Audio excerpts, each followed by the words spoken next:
سوال صاحب محترم دا بحث فکر کوم د تا له سویې ډېر لوړ ده. ګوره غوږ ونیسه، ګوره مبین خانه خو موږ باید په حقایقو وغږېږو. اوس ودرېږه سوال صاحب خیر، زه د بېرته مایک خلاصوم د دې په خاطر کوم چې یو څو خبرې زه وکړم. د فیضان صاحب بحث د تا له سویې ډېر لوړ ده. نو ما او تا به بحث وکړو داسې په وړو موضوعاتو باندې وکړو. دا نړیوال سیاست او نړیواله پالیسي، نړیوال تعامل، تا تحمل ویل، تحمل حوصلې ته وایي، تعامل معاملې ته وایي.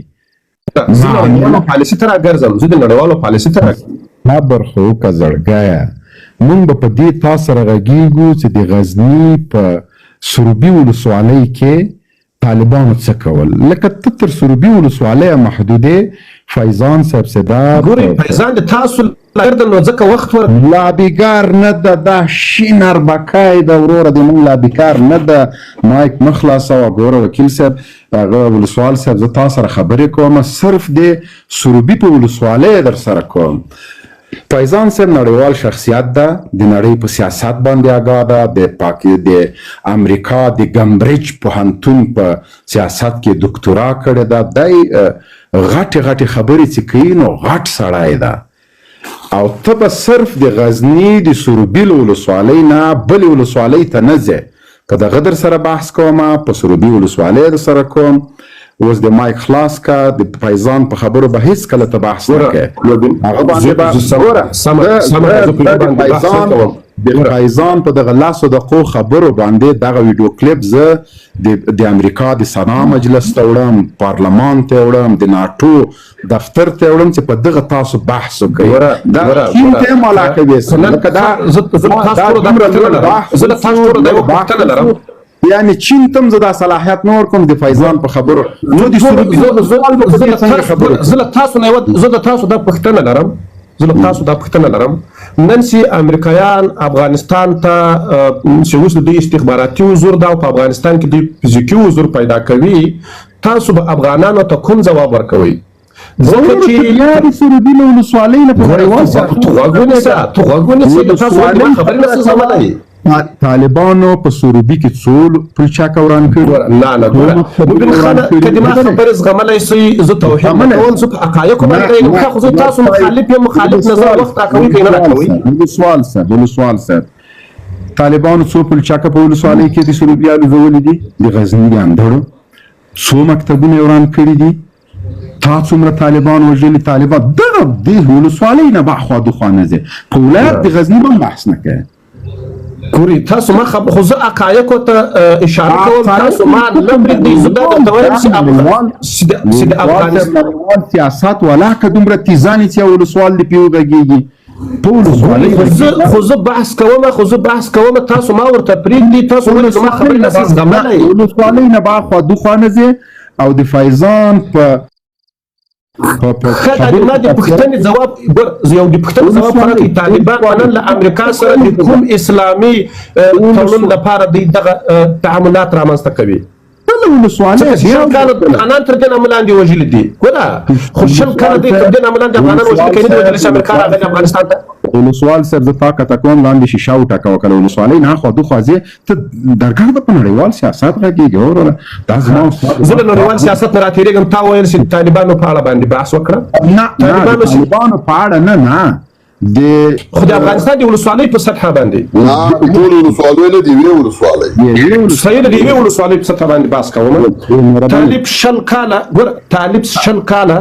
په کلیو ولسوالیو ولایاتو کې خپله ولسوالۍ طالبانو په ولسوالۍ کې نه د علم بنسټونه پرېښودل، نه حکومتونه پرېښودل، تر دې عنوان لاندې چې په افغانستان کې دا ناروا دي او امریکا دلته راغلې افغانستان یې اشغال کړی او دغو ته موږ روایت ورکړی. د غزني ولایت د ګیرو ولسوالۍ کې چې ما ولایت باندې بله پېږو بخا دا خپلې ولسوالۍ نن زه درته د ټولې خبرې شم کومه نو تاسو زما خبرې نسئ زغملی، ځکه چې تاسو اوس په خپله لومه کې پښه باندې سوي د مومن خانه. تاسو په هېڅ تاسو نه له افغانستانه تلونکي یاسته. ولسوال صاحب زه چې کله ویاند یمه نو زه صرف د کابل د امنیه قمندانۍ په رابطه ما صلاحیت درلود چې خبرې وکړم د کابل باندې د ولایتو نه خو چې کله له ویاندوی لرې سولم په ټول افغانستان غږېږم په نړیوال ته بم ته تر اوسه در حال ولسوالۍ له ولسوالۍ نه به اخوا دخوا نه ځې صرف په ظلم ده که زه د طالب په حمایت باندې غږېږم ما ته ټول وخت راکوي خو که د طالب په عاشقانه باندې غږېږم تاسو ما ته وخت راکوي دا خو ظلم ده اوس دغه فیضان صاحب د طالب په ملاتړ کله غږېدلی ده خو طالب داسې وټکوه لکه سړی چې په توشکه کې پخته ټکوي خو که ته عقل او منطق درلودی ته به پرې پوه سوی خو دغه پوښتنه زه له فیضان نه کوم دا پوښتنه زه له تا نه کوم ولې ما پوښتنې ځواب نه کوي یا د غومره نه د شتې له فیضان نه زه یو عادي وګړی یم د ما د پوښتنې ځواب تاسو راکولی سئ تاسو راکولی سئ ولسوالۍ نه به نه وځئ ښه خو د ولسوالۍ له ادرس نه تاسو زما دغه پوښتنې ځواب راکولی سئ ته دومره وایې چې زه ولسوال نه یم او نه به ولسوال یم بیا له عادي وګړي نه غوږ ونیسه فیضانه غوږ ونیسېږه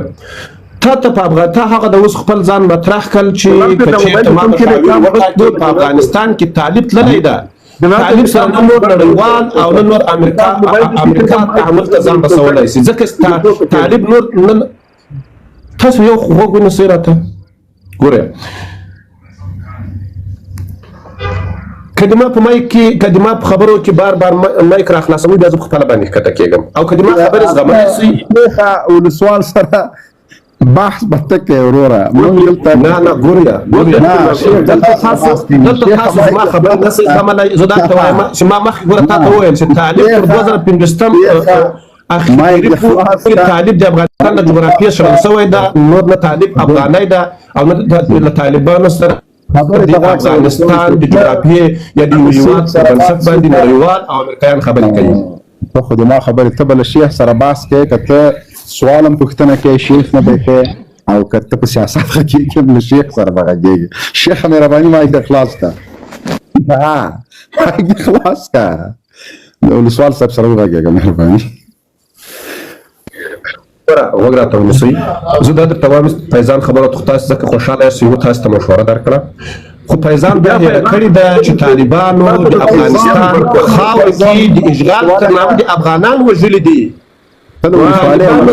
جهاد تر عنوان لاندې په دې خاطر باندې بیا له ولسوالۍ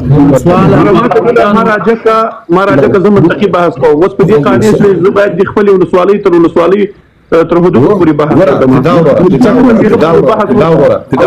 تاسو به خوشحاله کېږئ چې یو فیضان خبرې وکړې نه تاسو دې باندې خوشحاله کېږئ چې فیضان وایي چې طالبانو سره مستعملات باید امریکا رامنځته کړي دا خبره یې راکړئ طالبان د افغانستان په جغرافیه څخه شړل شوي دي نور طالبان په افغانستان په جغرافیه کې ځای نه لري جمهوریت دا خو ولاکه ولسوال صاحب منطقي خبرې طالب ناز د طالب واکمن د ته وایي ځای نه لري ما څه درته ویلي والله چې د ګمبریج پوهنتون دې نه یې ویلی سیاست کې د دکتورا نه وي اخیستې د فیضان نوم دې واخیسته زه غوږ دې در باندې پرې کړم دا د یوه خبره بله خبره ما تا ته 100 وارې ویلې ولسوال صاحب چې ته به د ولسوالۍ نه وځې نه اما قشینوار ولسوالۍ ده که د سروبي ولسوالۍ ده زما خبرې ولې بدې در باندې لګېږي تاسو خو ما لږ پرېږدئ زه د منځلې کې چې بیا څه وایي طالب د افغانستان په جغرافیه کې جای نه لري هغه تیار ناز ده دا زه چیرته یم زه به دا خو د جهاد تر عنوان لاندې راغلي چې امریکا تشخیص ورکړی ده امریکا ته ایمان شوی ده نو نن دی له امریکایانو سره په کوم نامه باندې تعامل کوي لکه نن چې له امریکایانو سره دوستي کړي افغانان وژني لکه نن چې امریکایانو سره په حال کې ناسته او افغانان له هېواد ته سړلي دي لکه نن چې د امریکا ډالر خو یو پرون ماته حرام ول دغه پرونی ډالر چې د جمهوري نظام په نړیواله کچه باندې هم استخباراتي هم اقتصادي هم نظامي پروتوکول ورسره لاسلیک کړی ولو خو همدې طالبانو ویل چې په افغانستان اشغال شوی ده او هغه یو مشروع نظام چې په نړیواله کچه باندې پیژندل شوی ولو ولې طالبانو نه سوله رامنځته کوله او نه د سولې مذاکراتو باندې باور لرل او نن ولې طالبان بیا راځي او امریکایانو ته به وایي چې دا نن د ټرامپ د خبرې په تایید سره هغه خو راځي افغانستان ته هغه خو به هم نظامي اډې نیسي هغه به هم بګرام ترلاسه کوي سوال صاحب تا کور نه تللی داسې نږدې وایي راته دغه شیشه یي غوری به وي تا سره څومره بیا عقل بس خولاړه تاسو دوه نظر افغانانو درکوم طالبان تلونکي دي او جمهوریت راتلونکي دا د ځل افغان د طالبان د افغانستان د جغرافیې څخه شړونکي دي دا ځل زه تاسو ته زیری درکوم جمهوریت راتلونکي دا وسلې نیولې یاره مننه ځان مخاوله درکړه ما کوم واوره ولسوال صاحب